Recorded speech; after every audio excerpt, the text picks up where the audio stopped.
In this next video, I'd like to show you how to fine-tune and make small changes to the graph we've created thus far in Desmos.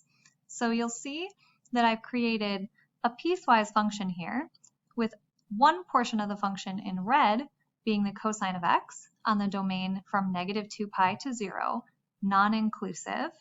And then we've defined the function starting at the point x is equal to 0 to become the function e to the x.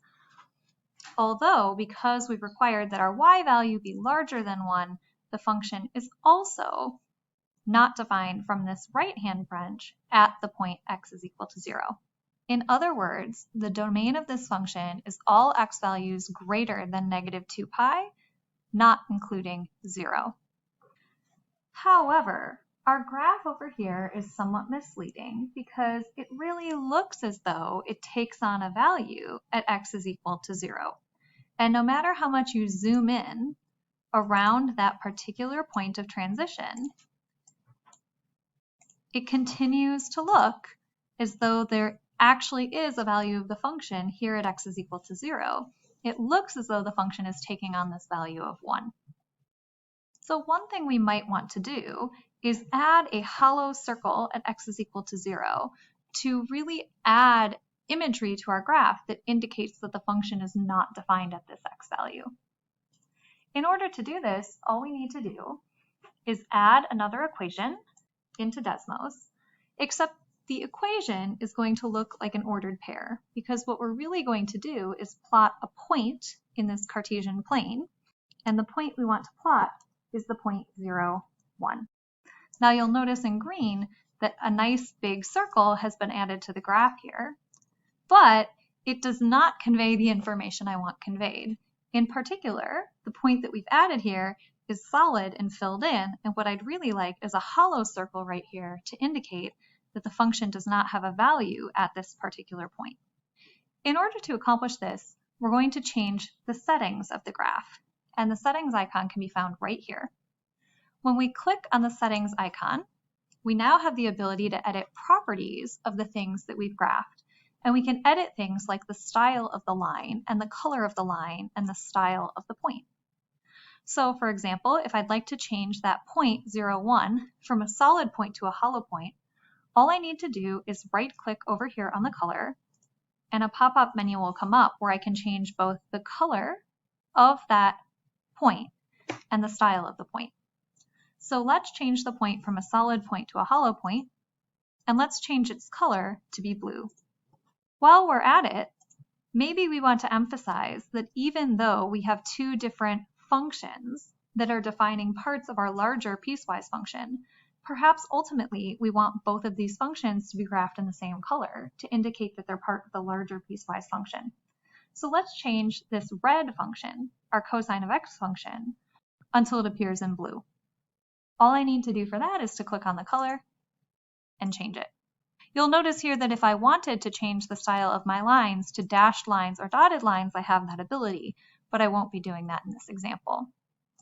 As soon as we're done making the changes that we like, we hit done with our settings and we'll return back to the graphical interface. Now something here that's very subtle is that the order in which we have put these three functions in can be important. So if I do want to change the order in which Desmos graphs the functions that I have on the left, all I need to do is shuffle the order in which I've entered the functions on the right, and I can do that with dragging and dropping. So for example, if I wanted to change and plot the point second and the e to the x portion of my function third, I'd simply have to change their order over here on the left. Notice that that has a subtle change here. You can see now that although I have this hollow point at the point 0, 1, I can now see part of the e to the x function going over that hollow point. So if I really liked the look of that hollow point as showing that the function should not be defined there, and I don't like the entrance of this function into that hollow area, all I need to do is switch the order back to what we had originally. Now, before we can move on to doing a couple other cool things with Desmos, I want to talk about naming things. Although we're dealing with some basic functions here, like the cosine of x and e to the x, we might be dealing with some very complicated functions in the future. And it's possible within Desmos to define a shorthand notation for a function and then later invoke that shorthand notation so that we don't have to write the same function over and over and over again. This also has the benefit of allowing us to change this notation with the additional y equals that was needed to restrict the range of this function, allowing us to use a more parallel notation to that of this first situation with a restricted domain. So let me show you what I mean by that. One additional thing you can do in Desmos is you never have to delete a function if you don't want to.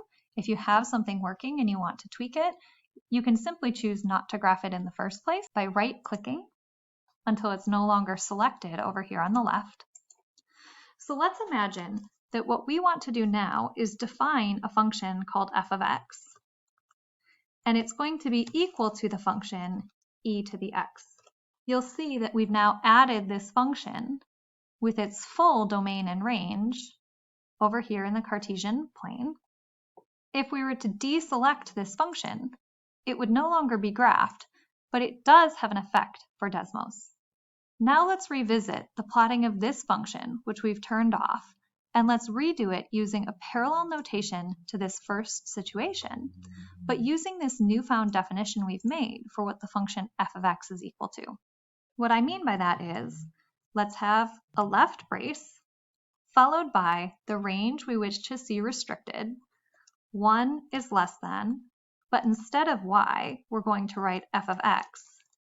And then what we wish to plot is the actual function, f of x.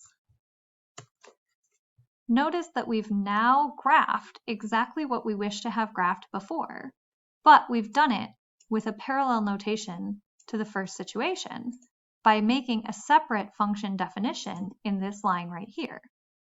If we rearrange the order in which we graph things and edit the color of this newly defined function to be blue, you'll see that we end up with exactly the same image as before, but graphing 3 different things. One of the cool things that defining variables allows us to do is it allows us to add some amount of animation to our graphs. So let's see an example of that. Let's introduce a new constant that I'm going to call a, and let's initially give it a value of 1. Desmos hasn't graphed anything at this point because I haven't told it to, but it seems to know that I might want to do some sort of animation with this value. So you'll see that it added a circle with a little play button right here, and it automatically populated this ability for me to put in a starting value and a stopping value for a, along with a step value if that's important to me. It won't be for this example. But let's say my a value I currently want to think of as being a value of 1, but I want my a value to be something that could range, say, between 0 and 2. So I'm thinking of a in my mind as an x value that starts here at 1, but truly could take on any value in between 0 and 2. As soon as I click away from this cell, Desmos has changed this into a true slider, and I can slide left and I can slide right and watch the value of a change. Again, at this point, this does nothing to my graph. But that's because I haven't told Desmos to do any graphing. If I want to watch the a value slide in the Cartesian plane, as it does over here on the left-hand side, I need to tell Desmos to plot the Cartesian point for me, a, 0. And as soon as I do that, I can now move to my graph. I can see this point a, 0 sitting here at 1, 0, and I can slide it left and right along with the slider on the left. Last but not least, let's combine this with what we learned before about the function f of x. So let's say that I don't want to see a point a0 move from values of 0 to 2. Maybe what I truly want to see is the different output values from my function as a ranges from 0 to 2. The point that I truly want to add to my graph then is the point that has x coordinate a, but y coordinate the output of my function at a. In other words, f of a. Graphing the point a, f of a is as simple as writing it as a Cartesian point over here on the left, and it now appears in the Desmos graph on the right. And I can move these 2 points in conjunction with one another via the slider on the x-axis. So I can change the value of a and this point f of a synchronously, adding a nice animated component to my graph. Last but not least, my personal preference would be to change the values of these sliders to be a contrasting color. And I now find myself to have a nice interactive graph that I've created with Desmos.